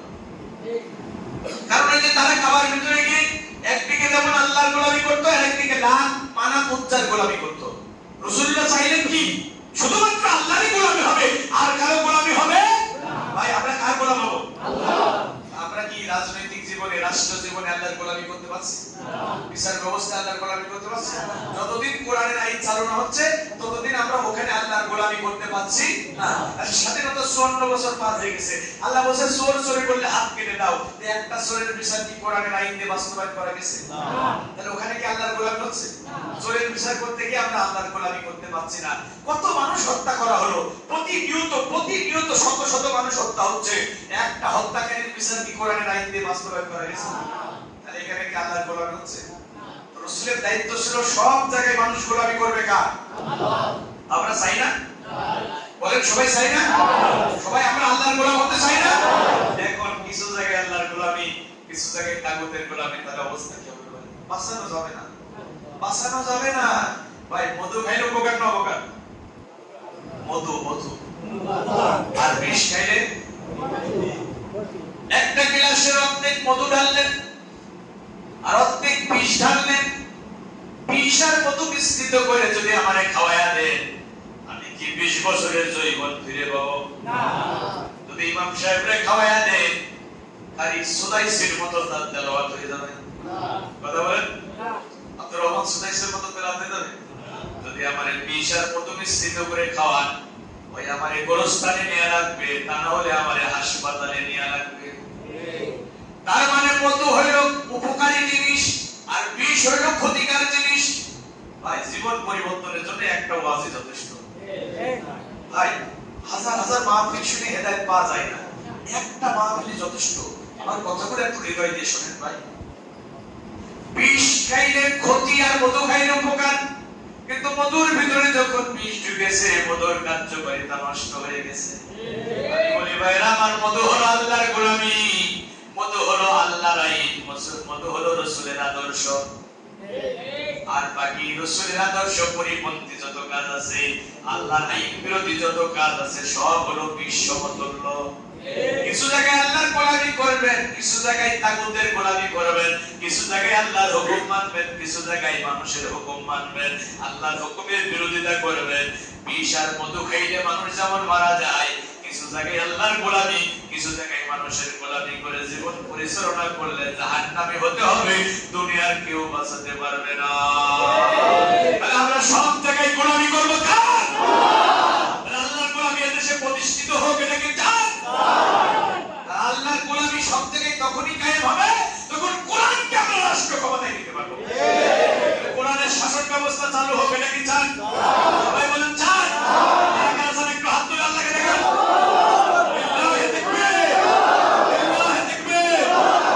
কোরআনের আলো, হাদিসের আলো। আমার নেতা, তোমার নেতা, সর্বকালের শ্রেষ্ঠ নেতা, দিন ইসলাম, দিন ইসলাম কায়েম হোক, কায়েম হোক। দিন ইসলাম, দিন ইসলাম দিন ইসলাম, দিন ইসলাম বিজয় হোক, বিজয় হোক। দিন ইসলাম, দিন ইসলাম। সকল আইন বাতিল করো, আল্লাহর আইন চালু করো। সকল আইন বাতিল করো, আল্লাহর আইন চালু করো। আমার এই বক্তব্যের সাথে কি একমত? কেউ যদি একমত না হয়, কাবার রবের কসম, কাবার রবের কসম, কাবার রবের কসম, হয় সে কাফের নাই মুশরিক। সকল আইন বাতিল হোক, আল্লাহর আইন চালু হোক, এটা যদি সে না চায়, আর এই কথার সাথে যদি চেহারা কালো হয়ে যায়, মুখের ভিতরে মুসলতে ওঠে, মানে তার অন্তরে কুফরি আছে, তাই শিরক আছে। আমি কি কোন দলের কথা বলেছি? কার আইন? আল্লাহ। জোরে বলেন আল্লাহ। আমরা কার? আল্লাহ। জমিন কার? আল্লাহ। আইন চলবে কার? আল্লাহ। এতে কোন কি এই কথার ভিতরে কি কোন ভেজাল আছে? না।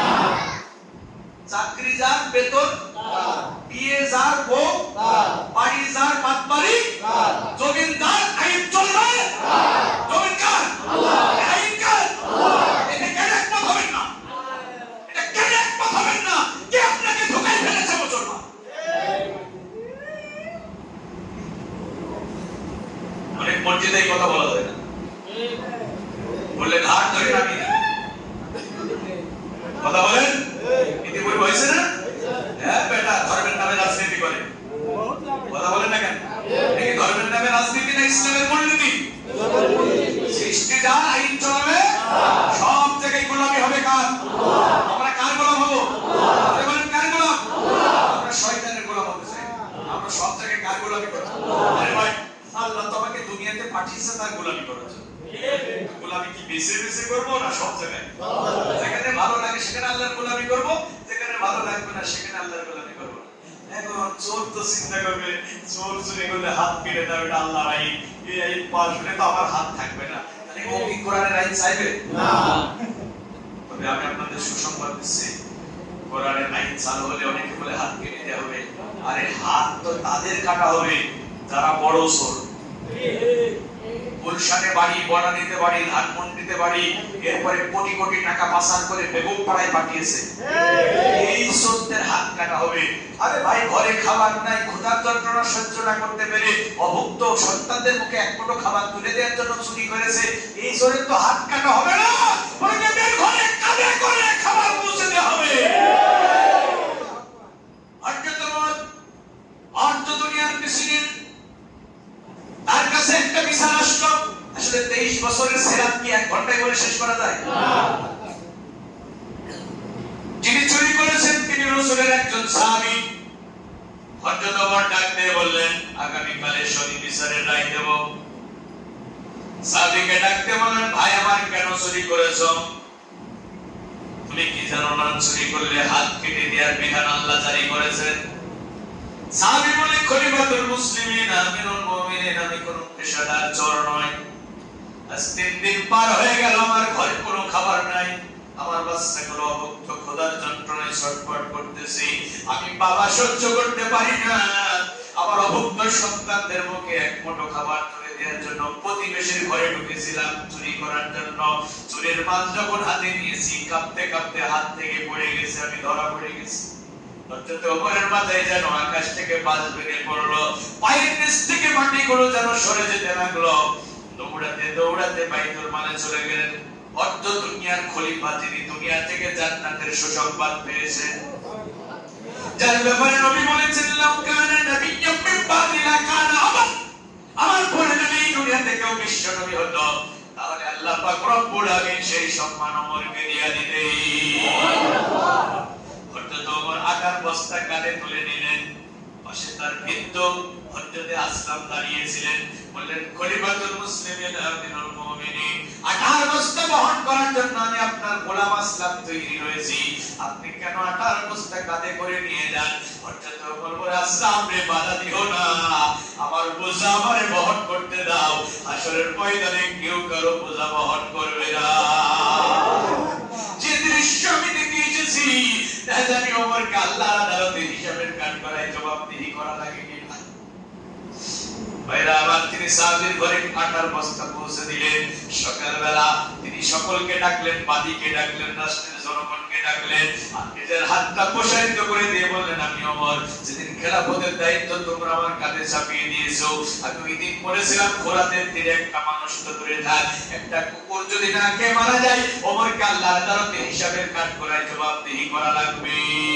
আমি ওমর, আমার দায়িত্ব ছিল আমার রাষ্ট্রে যারা অভুক্ত আছে খুঁজে খুঁজে বের করে তাদের ঘরে খাবার পৌঁছে দেয়া, যারা বিনা চিকিৎসায় কষ্টের মধ্যে আসে খুঁজে খুঁজে বের করে তাদের চিকিৎসার ব্যবস্থা করা।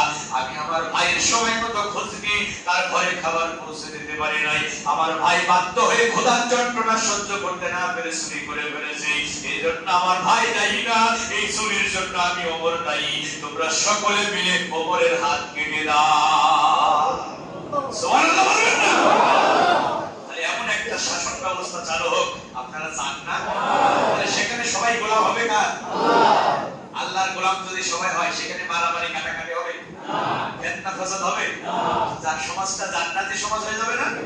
এবার আসেন, এখন এই যে আল্লাহর গোলাম যদি বানাতে হয় সবাইকে, এখন রাসূল এই দায়িত্ব গোলাম বানানোর দায়িত্ব পালন করতে হলে এই গোলাম বানানোর পদ্ধতিটা কি? সবাই আল্লাহর গোলাম হবে, এটা বানানোর পদ্ধতিটা কি আল্লাহ কোরআনে বলে দিয়েছে। لقد من الله على المؤمنين إذ بعث فيهم رسولا من أنفسهم يتلو عليهم آياته ويزكيهم ويعلمهم الكتاب والحكمة. ضرب الله أكبر. মুমিনদের ভিতর থেকে আল্লাহ পাক রব্বুল আলামিন ওমরের উপর একজন রাসূল পাঠিয়েছেন। কয়জন রাসূল? আল্লাহ একজন রাসূল পাঠিয়েছেন, তার কাজ হলো ইয়াতুলু আলাইহিম আয়াতিহি, তিনি মানুষদেরকে কোরআনের আয়াত তেলাওয়াত করে করে শোনাবেন। কি তেলাওয়াত করে শোনাবেন? কোরআন বানাবেন কি দিয়ে? কোরআন দিয়ে। বলেন কি দিয়ে? মানুষকে কোরআন বানাবেন কি দিয়ে? কোরআন দিয়ে। কোরআন দিয়ে। তাহলে ওয়াজ হবে কি দিয়ে? কোরআন দিয়ে। নসিহত হবে কি দিয়ে? কোরআন দিয়ে। ইয়াতুলু আলাইহিম আয়াতিহি, তিনি আল্লাহর আয়াত তেলাওয়াত করে করে মানুষদেরকে শোনাবেন। ওয়ায়ুযাক্কিহিম, তাদেরকে পরিশুদ্ধ করবেন। কি থেকে পরিশুদ্ধ করবেন? যে তাফসীরটা না পড়লে আলেম হওয়া যায় না, তাফসীরে যারা দায়িত্ব নেতা আল্লামা জালালউদ্দিন সুয়ুতী রাহিমাহুল্লাহ বলেছেন, আইনা শিরক ওয়াল কুফর, শিরক এবং কুফর থেকে মানুষদেরকে পরিশুদ্ধ করবেন। মানুষ শিরক করবে না, কুফরি করবে না, সামগ্রিকভাবে আইনা শিরক ওয়াল কুফরি ওয়ান নিফাক, নবী তাদেরকে পরিশুদ্ধ করবেন শিরক কুফর নিফাক থেকে। কেউ যদি শিরক না করে, কেউ যদি কুফরি না করে, কার অন্তরে যদি নিফাক না থাকে, সে আল্লাহর গোলাম হয়ে যায়। কেউ যদি শিরক কুফর নিফাক মুক্ত জীবন গঠন করতে পারে, তাহলে সে গোলাম হবে কার? রাসূল কোরআন তেলাওয়াত করে মানুষদেরকে শোনাবে, কোরআনের রঙে মানুষদেরকে রঙিন করবে। কিসের রঙে? কোরআনের আলোকে মানুষের জীবন গঠন করবে। করবে, এরপরে ওই মুআল্লিমুহুমুল কিতাব, তাদেরকে কিতাব শিক্ষা দেবে, কোরআন শিক্ষা দেবে, ওয়াল হিকমা এবং জ্ঞান বিজ্ঞান শিক্ষা দেবে। হিকমা শব্দের তাফসীরকাররা বলছেন হিকমা মানে বাতিল যে পদ্ধতিতে ইসলাম ঠেকানোর চেষ্টা করবে, একই অস্ত্র দিয়ে আমরা ইসলামকে বিজয় করার জন্য চেষ্টা করব। বাতিল যে অস্ত্র দিয়ে ইসলাম ঠেকাতে চেষ্টা করবে, ওই অস্ত্র দিয়ে আমরা ইসলাম বিজয় করার জন্য চেষ্টা করব। বাতিল এখন মিডিয়ার মাধ্যমে ইসলাম ঠেকানোর চেষ্টা করছে না? তাহলে আমাদের মিডিয়া থাকার দরকার আছে না নাই? শুধু মাদ্রাসা থাকবে আর মসজিদ থাকবে, দুনিয়ার কোনো খবর রাখবেন না, জীবনও মানুষদেরকে আল্লাহর গোলাম বানানো যাবে। ভাই, সিরাত মাহফিল বছরে কয়বার? একবার। আর মিডিয়াতে স্টার জলসা, জি বাংলা, হিন্দি ফিল্মের গান 24 ঘন্টা আছে না নাই? এখন তার সিনেমা হলে যাওয়া যায় না, যা লাগে না। এখন অ্যান্ড্রয়েড সেট যাদের আছে তাদের পকেটের ভিতরে সারা দুনিয়া আছে। কথা বলেন না কেন ভাইরা? এখন এই যে বাতিলরা মিডিয়ার মাধ্যমে ইসলামের বিরুদ্ধে অপপ্রচার করছে, এখন আপনার কয়টা মিডিয়া আছে? আপনার কয়টা মিডিয়া আছে? মিডিয়া যদি আপনার হাতে না থাকে তাহলে আপনি তাদের মোকাবেলা করতে পারবেন না। তারা মিডিয়াতে অপপ্রচার করবে, আমরা মিডিয়ার মাধ্যমে অপপ্রচারের জবাব দেব। কথা বলেন না কেন? তারা মিডিয়াতে অশ্লীল গান বাজনা শুনিয়ে যুবকদেরকে পথভ্রষ্ট করার চেষ্টা করবে, আমরা মিডিয়াতে ইসলামী গান শোনায়া যুবকদেরকে ইসলামের আদর্শ উজ্জীবিত করব। কি তাই না ভাইরা? বাতিলরা যে পদ্ধতিতে ইসলাম ঠেকানোর চেষ্টা করবে, আমরা ওই পদ্ধতিতে ইসলাম বিজয় করার চেষ্টা করব। এটা হলো হিকমা। এর নাম কি? তারা গান শোনাবে, যে গান শুনলে সওয়াব হয় না গুনাহ হয়? তাদের প্রতিটা গানের ভিতরেই অশ্লীলতা আছে, বেহায়াপনা আছে, গান শুনলে গুনাহ হয়। কিন্তু আমরা গান গাইবো আল্লাহর নামে, আমরা গান গাইবো রাসূলের নামে, আমাদের গানের প্রতিটা কথায় কথায় সওয়াব লেখা হবে। এই ওলি আল্লাহর বাংলাদেশ, এই শহীদ গাজীর বাংলাদেশ, রহম করুন আল্লাহ, রহম করুন আল্লাহ। এই ওলি আল্লাহর বাংলাদেশ, এই শহীদ গাজীর বাংলাদেশ, রহম করুন আল্লাহ, রহম করুন আল্লাহ।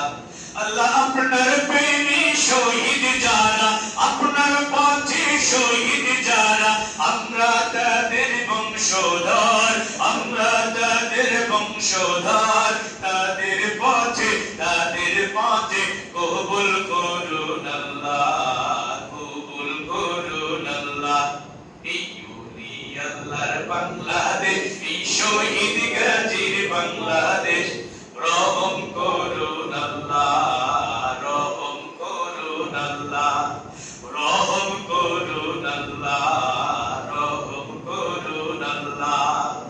এই শাহজালালের বাংলাদেশ, শাহ মাকদুমের বাংলাদেশ, এই তিতুমিরের বাংলাদেশ, বখতিয়ারের বাংলাদেশ, এই শাহজালালের বাংলাদেশ, শাহ মাকদুমের বাংলাদেশ, এই খানজাহানের বাংলাদেশ, শাহপরানের বাংলাদেশ, তাদের পথে কবুল করুন আল্লাহ, কবুল করুন আল্লাহ, রহম করুন আল্লাহ, রহম করুন আল্লাহ। চিল্লায় বলি মারহাবা। এই গান গাইলে সওয়াব হবে না গুনাহ হবে? জোরে বলেন। এমন গান শুনতে চান কিনা? এমন সিনেমা দেখতে চান কিনা যে সিনেমা দেখলে কবরের আযাবের কথা মনে হবে? আখিরাতের চিন্তা মাথায় ঢুকবে? অশ্লীলতা থাকবে না, বেহায়াপনা থাকবে না, উলঙ্গ নারী অশ্লীল পোশাক পরে আমাদের সামনে আসবে না, এরকম একটা পরিবেশ আমরা চাই কিনা? তাহলে সবার জন্য কল্যাণ না অকল্যাণ? জোরে বলেন। চুরি ডাকাতি হবে না, চিন্তাই হবে না। দেখে হযরত ওমর, হযরত আবু বকর প্রধান খলিফা, রাসূলের উপাধি পরে, আর হযরত ওমর মদিনার প্রধান বিচারপতি। 1 বছর পার হয়ে গেছে, ওমরের আদালতে একটা মামলা নিয়েও কেউ আসে নাই। সুবহানাল্লাহ বলবেন না? 1 বছরে আদালতে একটা মামলাও নাই। এমন নজির কি পাওয়া যাবে পৃথিবীতে? হযরত ওমর আবু বকরকে ডাকতে বলে, খলিফাতুর রাসূলুল্লাহ সাল্লাল্লাহু আলাইহি সাল্লাম, প্রধান বিচারপতির দায়িত্ব দিয়েছেন। 1 বছর পার হয়ে গেল, আমার আদালতে একটা মামলা নিয়ে কেউ আসে নাই। এমন দায়িত্ব নিয়ে লাভটা কি? হযরত আবু বকর বলে, ওমর এমন কে হওয়ার পিছনে কারণটা কি? হযরত ওমর বলতেছেন, খলিফাতুল মুসলিমিন, মামলা আসবে কেমনে? আমরা এমন একটা দিন গ্রহণ করেছি, আদ-দীনু হুমুন নাসিহা, যে দিনের ভিত্তি হলো একে অপরের কল্যাণ কামনা করা। এখানে কেউ কারো অকল্যাণ চায় না, সবাই সবার কল্যাণ চায়। আমাদের সংবিধান হলো আল্লাহর কোরআন। সুবহানাল্লাহ বলবেন না? আমাদের সংবিধান কি? এখন তো কোরআন শুধু তেলাওয়াতের কিতাব, তেলাওয়াত করে সময় খায় আলমারিতে রাখা দিই। কোরআন এখন সংবিধান হিসাবে আমাদের মাঝে না। মানহাজুল কোরআন, আমাদের সংবিধান হলো কোরআন, আর আমাদের আমল হলো আমরু বিল মারুফ ওয়া নাহু আনিল মুনকার। আমরা ভালো কাজের আদেশ দিই আর 2 হাত দিয়ে মানুষকে অন্যায় কাজ থেকে ফিরাইয়া রাখি। এই যে জাতির কর্মসূচি, এখানে কেউ কারো কল্যাণ চায় না, কেউ কারো কল্যাণ চায় না, কেউ কারো প্রতি বিদ্বেষ পোষণ করে না। সবাই সবার দুঃখে দুঃখী হয়, সবাই সবার ব্যথায় ব্যথিত হয়, সবাই সবার বিপদের পাশে গিয়ে দাঁড়ায়। কেউ অন্যায় কাজ করলে 2 হাত দিয়ে তাকে ফেরাইয়া রাখি, সবাই ভালো কাজের দিকে মানুষকে আহ্বান করে। এমন যে সমাজের চিত্র, ওই সমাজে মামলা মোকদ্দমা হবে কেমনে? তাই তো আমরা দেখেছি একজন সুন্দরী তন্নি তপস্বিনী বিদুষিনী অষ্টাদশী সুদর্শনা সোনায়না রমণী রাতের আধারে তার রূপের পসরা নিয়ে হেঁটে গেছে, দিনের আলোতে হেঁটে গেছে। কোন যুবক ধর্ষণ তো দূরে থাক, ইবলিসিং এর দুঃসাহসিকতা দেখাতে পারে নাই। কথা বলুন ঠিক কিনা? একদম ধনাঢ্য ব্যবসায়ী কোটি টাকা পকেটে নিয়ে এতে আধারে গেছে, দিনের আলোতে গেছে। ওই ব্যবসায়ীর কল্যাণের ভিতরে আল্লাহ ছাড়া কোন চোর ডাকাতের ভয় ঢুকে নাই। এই সমাজ আমরা চাই না? সবাই চান তো? আল্লাহ আমাদের কবুল করুন। রাসূলের আদর্শে আসতে হবে, সিরাতে আসতে হবে, রাসূলের আদর্শ অনুসরণ করতে হবে। রাসূলুল্লাহ যেভাবে জীবন পরিচালনা করেছে, আমরা রাসূলুল্লাহর জীবনকে আমাদের জীবনের সাথে গ্রহণ করব ইনশাআল্লাহ। আমরা এক একজন রাসূলের আদর্শের প্রতিচ্ছবি হব ইনশাআল্লাহ। শেষ কথা, সন্তুষ্ট হয়ে আল্লাহ অনেক রাজি হয়েছে। শেষ কথা, রাসূলুল্লাহ দুনিয়া থেকে চলে যাচ্ছেন, 2টি কথা বললেন। কয়টি? সবাই বলেন কয়টি? 2টি। as-salat as-salat as-salat ওয়া মা মালাকাত আইমানুকুম ওয়া মা মালাকাত আইমানুকুম। আমার উম্মতেরা চলে গেলাম, সালাত ছেড়ে দিও না। আমারও শেষ নজর, আমরা বেঁচে থাকবো যতদিন সালাত ছাড়বো না। সবাই রাজি আছেন?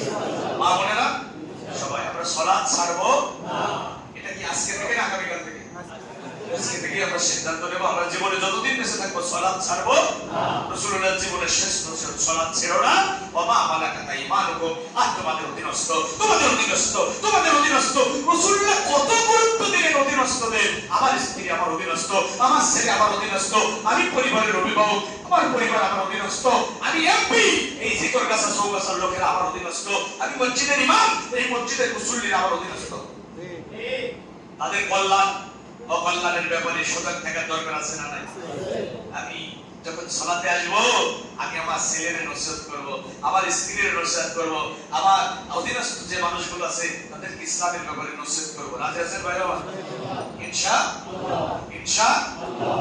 পারিবারিক বৈঠক করব, পারিবারিক বৈঠক করব, পরিবারের সবাইকে নিয়ে বৈঠক করব। মাসে একবার করব। ছেলে নামাজ পড়ে কিনা, মেয়ে নামাজ পড়ে কিনা, পর্দা করে কিনা, এটা খোঁজ নেবেন। তারা কোরআন পড়ে কিনা, এটা খোঁজ নেবেন। হযরত লোকমান নবীও না, রাসূলও না, ছেলেরে ডেকে কিছু নসিহত করেছেন। হযরত লোকমানের নামে কোরআনে সূরা আছে না নাই? এবং ওই হযরত লোকমানের নসিহতগুলো, ছেলেকে যে নসিহত করেছেন, এগুলো আল্লাহ কোরআনে কোট করে দিয়েছে। মানে হে আমার বান্দারা, আমার লোকমান তার ছেলেকে ডেকে নসিহত করেছে, আমি আল্লাহর বড় পছন্দ হয়েছে, আমার কাছে বড় ভালো লেগেছে, এজন্য আমি লোকমানের নামে একটা সূরা নাযিল করেছি। আমার বান্দারা, তোমরাও তোমাদের ছেলে মেয়েদের ডেকে ডেকে নসিহত করবা। মানে তো এটাই নাকি? করেন তো ভাই? করবেন সবাই। আমরা আমাদের পরিবারটা সাজাতে পারবো না? ইনশাআল্লাহ। মনে করেন দেশে ইসলামী রাষ্ট্র কায়েম হলো না, তো আমি তো আমার পরিবারটা সাজাতে পারবো ইসলাম দিয়ে। আমি আমার জীবনটা সাজাতে পারবো না ভাই? আমার এই 3.5 হাত বডি, এটা তো আমাকে আল্লাহ মালিকানা দিয়েছে। আমার পরিবারের দায়িত্ব তো আমার স্ত্রী তো আমার অধীনস্থ, আমার মেয়েটা আমার ছেলেটা তো আমার অধীনস্থ, গোটা রাষ্ট্রের মানুষ তো আমার অধীনস্থ না। গোটা রাষ্ট্রে আমি প্রতিষ্ঠিত করতে পারলাম না, কিন্তু আমার ছেলে আমার পরিবারটা আমি ইসলামকে সাজাতে পারবো। আজকের এই সিরাজ মাহফিল থেকে আমরা কি সিদ্ধান্ত নিতে পারি না যে আমরা আমাদের জীবন সাজাবো রাসূলের আদর্শ দিয়ে, আমাদের প্রত্যেকটা পরিবার সাজাবো রাসূলের আদর্শ দিয়ে ইনশাআল্লাহ। আর সমাজে রাষ্ট্রে রাসূলের আদর্শ প্রতিষ্ঠার জন্য আমি তো চেষ্টা চালিয়ে যাব। আল্লাহ আমাদের সবাইকে তৌফিক দান করুন, আমিন। আর জোরে বলুন আমিন। দুনিয়াতে যদি আর আমাদের দেখা না হয়, আল্লাহ যেন জান্নাতি কোরআনের মাহফিলে আমাদের মিলিত করে দেন, আমিন। সকলে রাসূলের উপরে দরুদ পড়ুন। আল্লাহুম্মা